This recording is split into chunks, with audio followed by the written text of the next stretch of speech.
Vous en avez parlé dans votre journal, Martin Delaveine, et nous allions y revenir longuement dans la deuxième partie de cette émission. Cette violence en politique, cette violence en France, ces maires qui ont été humiliés cette semaine, maires sortants, maires déchus, battus, maires parfois qui ont été vraiment insultés dans les mairies. Cette violence-là est hallucinante.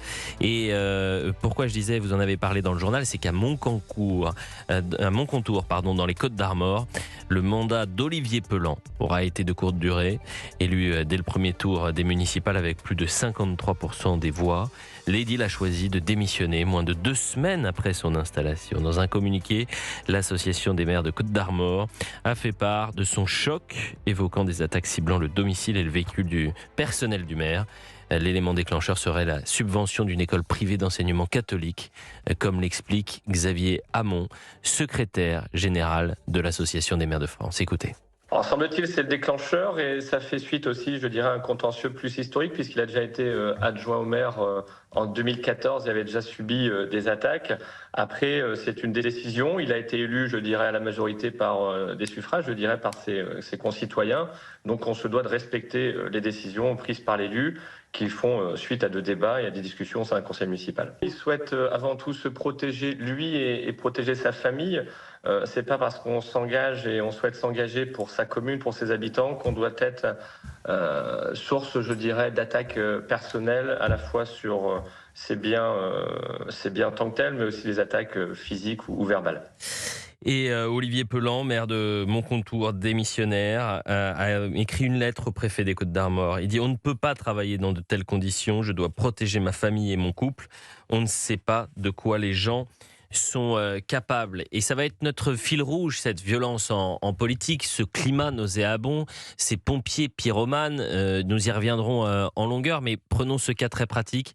Vous avez donc un maire qui décide de jeter l'éponge 2 semaines seulement après son élection. Sébastien Ligné, chef du service politique à Valeurs Actuelles. C'est un sujet que beaucoup de gens avaient abordé avant même l'élection municipale, quand on avait remarqué le nombre record de maires qui ne se représentaient pas à l'élection de 2026 parce qu'ils considéraient que les pressions étaient de plus en plus grandes, que les menaces étaient grandissantes, que vous aviez un nombre record de maires, parfois de petites communes qui étaient placées sous protection policière, de maires qui étaient menacés, eux ou leurs familles aussi. Donc c'est un climat généralisé qui se dégrade et je pense qu'il faut nommer les choses.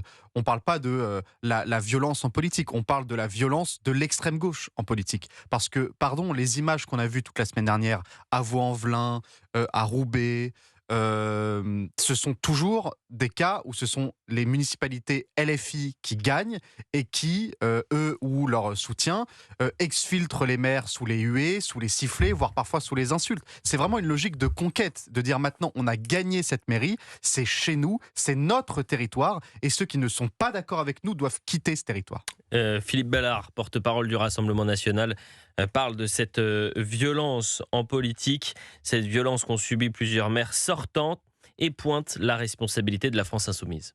Enfin, ce qui s'est passé lors de l'installation de plusieurs conseils, oui, ça fait quand même réfléchir. Mais enfin, à chaque fois, pardon, mais on retrouve le point de départ, c'est quand même l'extrême gauche et la France insoumise qui, pardon, bordélise, c'est l'expression qui est maintenant consacrée, la vie politique dans ce pays, la rend de plus en plus violente. Je veux dire, on parle beaucoup de Saint-Denis, mais enfin, monsieur Bagayoko, qui était l'invité des 4 vérités sur France 2, moi, il a une phrase quand même qui m'a stupéfait. Il parlait de la Nouvelle-France et il dit, je vais le citer, on ne demande plus à être des Français à part entière. Ça s'appelle faire sécession, si vous voulez. Et là, on paye, parce qu'on paye toujours l'addition dans la vie, que ce soit en économie, en sécurité, en immigration, une immigration incontrôlée qui fait le lit du communautarisme, qui fait le lit du séparatisme et qui parfois peut faire le lit de l'islamisme. Donc ces déclarations sont quand même, c'est très inquiétant. Ah, j'aurais tellement aimé entendre la suite du journal parce qu'il dit pardonnez-moi, et j'aimerais savoir comment le il mot extrême essaye droite a dû sortir. d'édulcorer les choses. Je serais très curieux de savoir ça. Éric Revel. Moi, je pense qu'il y a 2 choses différentes qui a un peu confondu notre ami Sébastien Ligné. Il y a une violence qui n'est pas d'hier contre les autorités, et Dieu sait qu'un maire représente l'autorité de la République, et il y a une violence d'extrême gauche qu'on découvre à l'occasion, de manière évidente, à l'occasion de ces municipales. Attendez, voilà, qui est décomplexé. Mot juste, Elliot. Pourquoi je dis qu'il y a une violence depuis très longtemps en direction des maires ? Vous vous souvenez sans doute paix à son âme, et on a une pensée pour lui et sa famille, de Jean-Mathieu Michel, qui était le maire de Signes, dans le Var, qui avait été écrasé parce qu'il contestait dans une décharge le fait qu'un camion puisse décharger. Ça, c'est une violence contre un maire qui s'est traduit par la mort de l'édile et qui est une violence contre les autorités en général et contre tout ce qui incarne l'autorité. Maintenant, la violence à laquelle on assiste, mon cher Sébastien, qui est inacceptable, le président de la République a parlé de sédition. Mais il se réveille, ça fait 9 ans qu'il est... les émeutes, c'était l'oisiveté. Vous avez raison. Voilà, au moins il l'a dit. Pendant les émeutes, certains, dont peut-être le président de la République, expliquaient que c'est parce que ces gens s'ennuyaient. Oui, l'oisiveté. L'oisiveté. Donc, si vous voulez, on est arrivé à un point de rupture. Et ce qui est quand même frappant, c'est que le Parti Socialiste, une partie du Parti Socialiste va continuer à faire alliance avec ces gens. Donc moi, je ne renvoie pas dos à dos ces deux types de violence, mais Sébastien, c'est la même logique derrière. Non, c'est un déni à quelque autorité que ce soit de représenter la République, et de l'autre côté, c'est une ultra-violence de l'ultra-gauche qui est prête à tout, y compris, comme l'a dit Gérald Darmanin, dans une sorte de climat pré-révolutionnaire. Qui crée ce climat généralisé de défiance envers l'autorité? C'est l'extrême gauche. On pourrait parler de la violence sur les réseaux sociaux. Quand vous voyez le nombre d'articles 40 qui sont prononcés contre des élus de la France insoumise, et que ces articles 40 n'amènent à rien, à aucune peine, à aucune condamnation, vous envoyez un message aux militants ensuite qui disent finalement, si mon élu a le droit de menacer de mort François-Xavier Bellamy, pourquoi je ne pourrais pas faire pareil? En revanche, vous citez Rima Hassan, ce serait intéressant de creuser pour Madame Hassan, qui je crois est interdit d'accès sur les terres canadiennes. Je serais curieux de savoir pourquoi. Je vais creuser dans la journée, ce sera peut-être un sujet ce soir. Mickaël est en direct avec nous, il nous appelle au 01 80 20 39 21. Bonjour Mickaël. Bonjour à vous Elliot et à vos invités, bonjour. La violence en politique, la violence qui a des répercussions sur le terrain, ces maires et élus qui sont menacés, agressés, cette haine qu'on a pu voir décomplexée au sortir du second tour des élections. C'est grave, docteur ? Écoutez, je ne sais pas si j'ai le diplôme de docteur, mais j'ai le diplôme de citoyen un petit peu éclairé à mon niveau, modestement. Ce que je constate, c'est que depuis 2012, les propos de M. Mélenchon qui disait « place à l'insurrection citoyenne », en 2017, le pouvoir ne cède que devant la force du peuple. En 29, on monte. S'il le faut, nous désobéirons. En 22, nous sommes prêts à désobéir. Et en 23, la police tue. Donc, effectivement, sur votre plateau a été dit le mot de conquête. Je trouve qu'on y est et que c'est un prémisse d'une vitrine de ce qui peut se passer en 2027. Je suis 100% d'accord avec vous. La semaine qu'on vient de vivre est un miroir prémonitoire de ce qu'on va vivre, peut-être fois 10 l'année prochaine en pleine période d'élection présidentielle. Et plus les semaines vont avancer, plus le débat va être virulent et violent. Et on pensait avoir tout vu, hein. Et en fait, on en est malheureusement qu'aux prémices. Alors vous savez, Elliot, justement, moi je trouve intéressant que nous ayons en parallèle la ville de Saint-Denis-Perfit et en parallèle la ville de Nice, où pour moi il y a une droite pragmatique avec Éric Ciotti. On va voir la transformation de Saint-Denis-Perfit et on va voir ce qui se passe à Nice.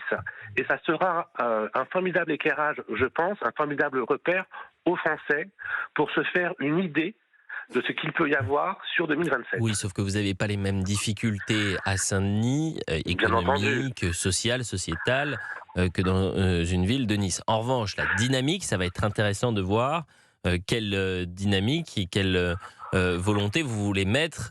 Le symbole, d'ailleurs, c'est intéressant le parallèle que vous faites, Mickaël. Vous en avez un qui veut désarmer la police municipale. Résultat, les agents municipaux de cette ville, les policiers municipaux demandent des mutations. Et 900 km plus loin à Nice, Éric Ciotti veut doubler le nombre de policiers municipaux. Et il a d'ailleurs dit tous les policiers municipaux de Saint-Denis, vous êtes les bienvenus pour vivre chez nous. Je peux vous dire que leur quotidien va peut-être un peu changer du moins le cadre de vie, parce que le quotidien, en revanche, l'insécurité à Nice, elle est là aussi présente. Merci beaucoup d'avoir appelé Mickaël, la violence en politique. Est-ce que ça vous inquiète? C'est la question qu'on se pose. Olivier est avec nous, il nous appelle de Bourgogne. Bonjour Olivier. Oui, bonjour Elliot, bonjour à votre équipe. Ça fait plaisir de pouvoir vous parler. Ah bah écoutez, le plaisir est partagé, hein, franchement, Olivier. Vive la Bourgogne. Non, moi oui, Bourgogne, département de Lyon.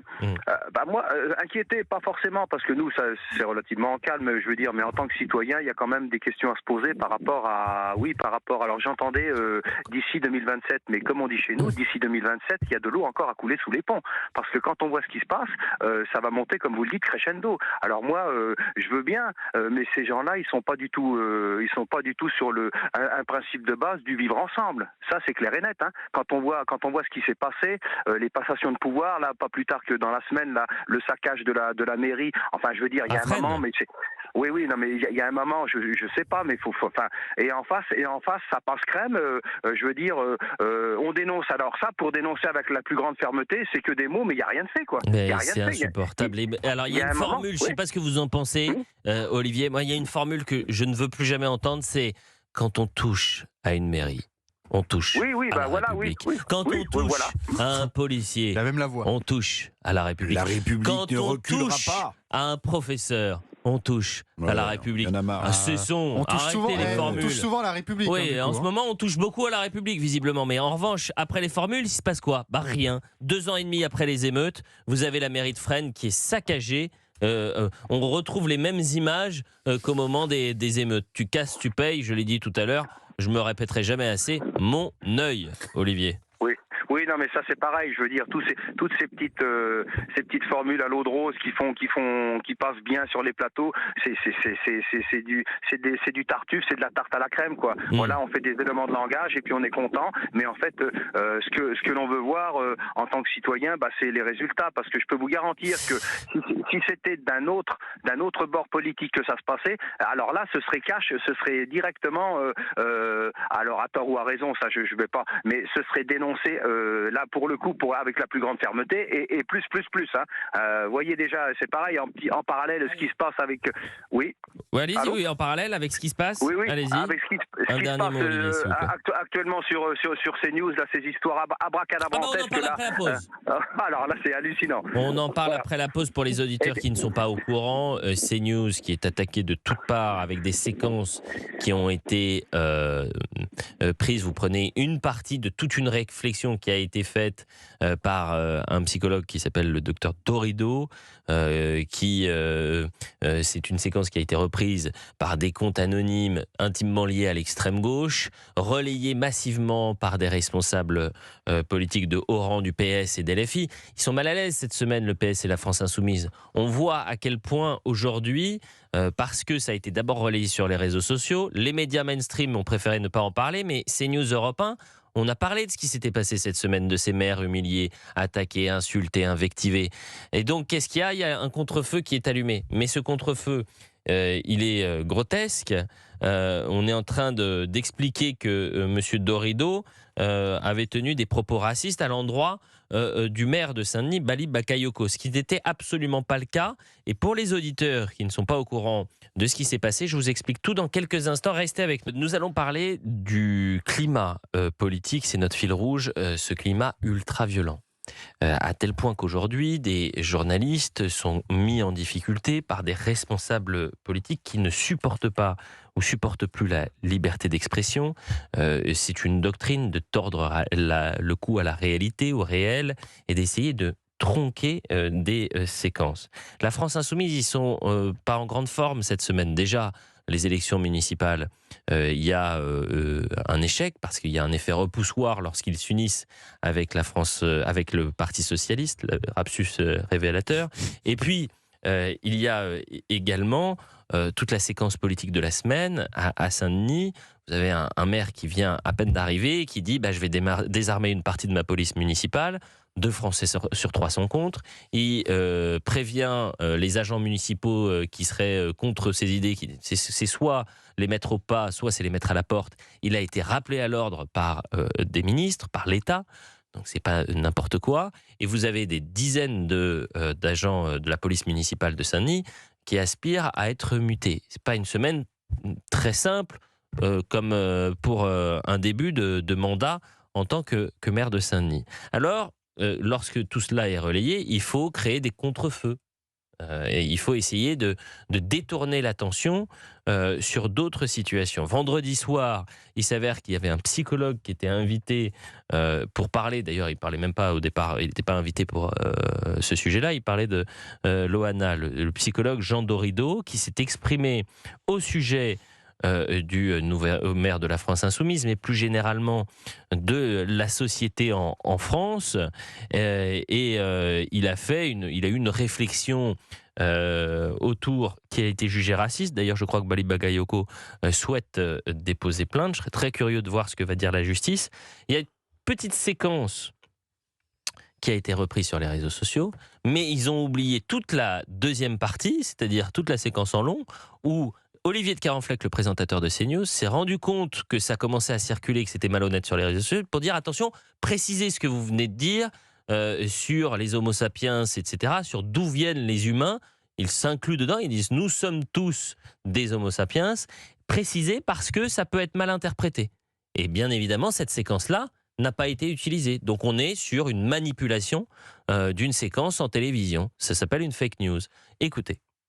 Jean Dorido, merci d'être resté, puisque pendant la pause, je regarde les réseaux sociaux et je vois qu'il y a certaines personnes qui déforment vos propos. Alors, cette mise au point pourrait être très claire. Il y a des comptes visiblement propagandistes qui sont prêts à toutes les ignominies pour manipuler les foules et vous faire dire des choses que vous n'avez absolument pas dites. Alors, cette mise au point, elle est importante puisque on est sur les réseaux sociaux que vous auriez comparé le maire de Saint-Denis à un singe. Absolument pas. Je redis le contexte. Vous rappeliez que nous sommes des homo sapiens, nous sommes des mammifères, et que effectivement nous sommes constitués en société. Alors peut-être préciser vos propos pour tout de même, c'est hallucinant d'en arriver là, mais dire que ce n'est absolument pas ce que vous avez exprimé tout à l'heure, mais absolument pas. D'ailleurs, que lorsqu'on écoute l'extrait, on le comprend très bien. Mais vous savez comment c'est les réseaux sociaux. Vous mettez une phrase et hop, ça devient viral. En écoutant, on comprend très bien que ce n'est pas l'objet de vos propos, mais peut-être préciser. Alors, préciser simplement que c'est un fait que l'être humain, c'est un mammifère. Voilà. C'est-à-dire que c'est un animal. Je sais qu'il y a des créationnistes sur cette terre, je respecte leur point de vue. Pour autant, jusqu'à preuve du contraire, c'est M. Darwin qui explique qu'il y a une évolution des espèces. Et je suis, là en train de vous parler, je suis un descendant de Lucie. Là, quand je remonte, vous voyez, dans mes ancêtres, j'arrive à Lucie, qui est une australopithèque qui a été découverte il y a très longtemps. Voilà. Je suis descendant de Lucie. Et c'est mon point de vue, je ne l'impose à personne. J'ai la conviction, je vais avoir dit de ces personnes scientifiques qui ont la conviction que nous sommes tous ici, sur ce plateau et sur cette terre, des descendants de Lucie. Ce qui explique que certains ont la conviction que nous sommes tous, à minima cousins, au pire frères et sœurs. Non mais cette séquence n'a pas été relayée par un compte qui s'appelle Alerte Info et qui est le compte qui a relayé la première séquence en expliquant que le nouveau maire de Saint-Denis, Bali Bagayoko, a été comparé à un singe sur CNews. Compte militant. Donc, compte militant, dites-vous, c'est de la désinformation. Et ensuite, vous avez tous les plus hauts dignitaires de la France Insoumise qui s'en sont mêlés. C'est ça le sujet. Mathilde Panot, Thomas Porte, etc., pour attaquer CNews. Et Bali Bagayoko dit « je vais aller porter plainte ». Je serais très curieux de voir ce que va faire la justice, parce que, vraiment, qu'il y aille, ça va aller très vite, parce que c'est pas attaquable, Sébastien Ligné. Mais on peut évidemment avoir des surprises. Monsieur Bagayoko est le bienvenu pour parler de la lutte contre le racisme et l'antisémitisme. Bien évidemment, les portes sont grandes ouvertes. Au contraire, parce que le racisme n'est pas une opinion, c'est un délit. Et tout le monde combat le racisme avec la même fermeté d'ailleurs que l'antisémitisme et toute forme de haine. Que tout le monde ne combat pas l'antisémitisme avec la même fermeté. Oui, si parfois peut-être certains peuvent l'alimenter. Vous avez raison. Au-delà de la séquence en tant que telle, là, ce qui est très intéressant et selon moi extrêmement dangereux dans la réaction de la France Insoumise, c'est qu'ils sont en train de créer l'impossibilité de critiquer leur modèle politique. C'est-à-dire qu'avec cette question de la nouvelle France, de la France créolisée, de la France racisée, je reprends leurs mots, ils sont en train de créer un concept qui vise à dire si vous critiquez la Nouvelle-France, si vous critiquez cette politique que nous souhaitons mettre en place, vous êtes raciste. Et ça, c'est extrêmement dangereux parce que vous mettez des cibles dans le dos de tous ceux qui s'opposent à cette Nouvelle-France. Moi, je suis un opposant de la Nouvelle-France, pas parce que ça met en avant des personnes dites racisées. Je suis contre la Nouvelle-France parce qu'elle racialise le débat public en permanence. C'est eux qui mettent la couleur de peau au cœur du débat. La race dans le débat public, que votre voisin de droite ou de gauche, il soit de telle ou telle couleur de peau. C'est hallucinant de vivre dans une société où maintenant on va se dire il y a les racisés et les non racisés. Bien sûr, mais c'est exactement ce qu'ils essaient de mettre en place. Où est le racisme? Monsieur Coquerel, avant les élections municipales, qui disait dans une ville, c'était en pleine conférence, il faudrait retrouver le son. Alors je fais très attention parce que je ne veux pas dire de bêtises, mais s'il disait dans une ville où il y a, il faut que le maire soit de la même couleur de peau que les habitants, si mes souvenirs sont bons. Je vais essayer de retrouver la citation exacte. Ça, c'est raciste ou c'est pas raciste? Mais évidemment, mais il n'y a pas si longtemps, quand Jean-Luc Mélenchon a cette petite phrase sur le ton de l'humour, tout moche, tout blanc. Tout blanc, tout moche. Oui. Tout blanc, tout moche. Merci. Oui. Bon. Est-ce que ça, c'est pas un acte raciste? Imaginez quand même si n'importe qui ou quelqu'un, un journaliste, un chroniqueur, un homme politique de droite ou d'extrême droite avait dit tout noir, tout moche. Est-ce que vous imaginez la levée de bouclier? Moi, ce que je crois dans cette séquence que vous venez de commenter, Elliot et Sébastien, c'est que ça me paraît clair comme de l'eau de roche. C'est-à-dire que la France insoumise est montrée du doigt dans l'actualité pour ses passations de pouvoir ultra-violentes, et que, évidemment, le contre-feu politique, il est clair, net et précis. Et puis, c'est jeté, vous comprenez, en pâture, une chaîne d'information en continu, qui serait raciste par définition. J'ai retrouvé la phrase d'Éric Coquerel. C'est très humiliant député La France Insoumise, président de la Commission des finances à l'Assemblée nationale. Il avait dit: il va y avoir des élections à venir, les européennes et les municipales. Par exemple, dans le 93, le département de Seine-Saint-Denis. Je considère que le fait du nombre de députés qu'on va gagner, eh bien, on devrait être en reconquête. Et il ajoute: mais ça veut dire que là, très franchement, il faut que les prochains maires de toutes les villes du 93, par exemple, aient la couleur de peau des habitants du 93. C'est raciste ou c'est pas raciste de dire ça? C'est évidemment, et surtout, c'est extrêmement communautaire. Et c'est eux qui viennent nous donner la leçon? Non mais pardon, mais c'est attendez, une phrase. En fait, on est chez les dingos. Voilà. C'est une phrase qui aurait pu être tenue par un responsable d'un parti communautaire qui fait moins de 0,5% à l'élection présidentielle. Mais c'est scandaleux ce genre de phrase. Là, on parle du premier parti de gauche à l'Assemblée nationale. On parle d'un parti qui a fait 22% à la dernière élection présidentielle. Et Sébastien, pourquoi la France insoumise nous attaque comme cela? Parce que les médias ont tous eu accès à cette déclaration d'Éric Coquerel. Vous croyez que quand Éric Coquerel est interrogé dans les médias mainstream, on lui dit: mais monsieur le député, ça veut dire quoi dans les mairies et dans les villes du 93? Il faut que les maires aient la même couleur de peau que les habitants du 93. Vous réfléchissez en fonction de la couleur de peau, monsieur Coquerel? Quelle est la nouvelle doctrine, monsieur Coquerel, de la France insoumise? Vous croyez qu'on pose ces questions-là? Donc arrêtez de nous prendre pour des imbéciles et d'essayer de faire l'inversion accusatoire en permanence en relayant en plus des séquences qui sont parfaitement tronquées. Des violences, des passations de pouvoir avec les nouveaux mots RLFI dans d'autres médias mainstream? Désormais, non plus. En parle. Si, alors pour le coup, ce qui est vrai cette semaine, c'est qu'heureusement qu'il y avait les réseaux sociaux, parce qu'ils ont joué le rôle de lanceur d'alerte sur les violences contre les maires.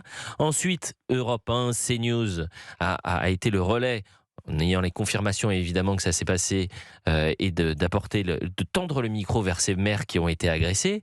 Et puis, vous savez, les médias mainstream, effectivement, ils tournent la tête quand il y a ce type de situation. Mais à un moment donné, quand ça prend, ils sont contraints, forcés de le faire. Et ils le font. On sera avec Pierre dans un instant, parce que qu'est-ce que ça dit de l'état de notre société, la violence en politique, la violence médiatique? On sera avec Pierre qui veut nous parler de la liberté d'expression. Pierre qui nous a appelé au 01 80 20 39 21. Je vous rappelle que c'est un appel non sur